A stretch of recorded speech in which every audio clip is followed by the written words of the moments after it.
internal, 13, 12, 11, 10, 9, 8, ignition sequence start, engine time, 5, 4, 3, 2, 1. The three astronauts were Commander David Scott, Command Module Pilot Al Worden, and Lunar Module Pilot Jim Irwin.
The moon for his 3 days in orbit.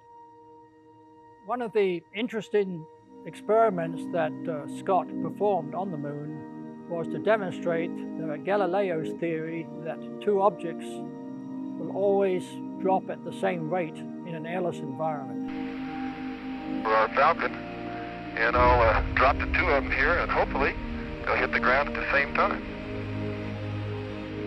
How about that?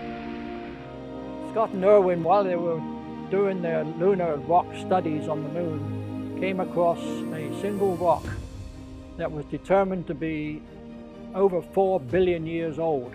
It was called the Genesis Rock. Scott and Irwin spent over 18 hours on the moon, the longest time of any of the Apollo missions at that time, and gathered 170 pounds of lunar material to bring back. They also set out the Apollo Lunar Experiments package. In a private moment, Commander David Scott laid a small aluminum statue of an astronaut on the moon to memorialize the 14 astronauts that had died in the US and Soviet programs.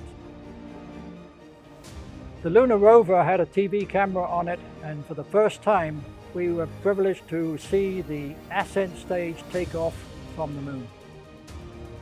After Scott and Irwin were back in the command module, they continued to orbit the moon for 2 days, and during that time deployed the particle and field satellite.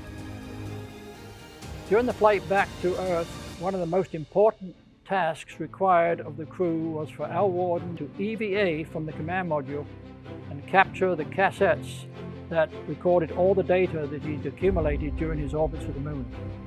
That was the first time at 197,000 miles from Earth that man had ever done a deep space EVA.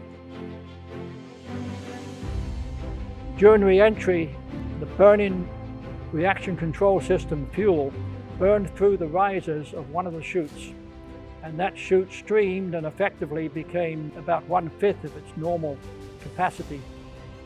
Apollo 15 landed on 2 chutes. It was designed to do that, but it did mean a hard landing, but a safe landing. Apollo 15 broke several records. The first use of the lunar rover, the first deep space walk by Al Worden, the heaviest payload in lunar orbit at 107,000 pounds, and the longest crewed lunar mission of 295 hours. Apollo 15 achieved all of its objectives and accumulated a wealth of scientific information.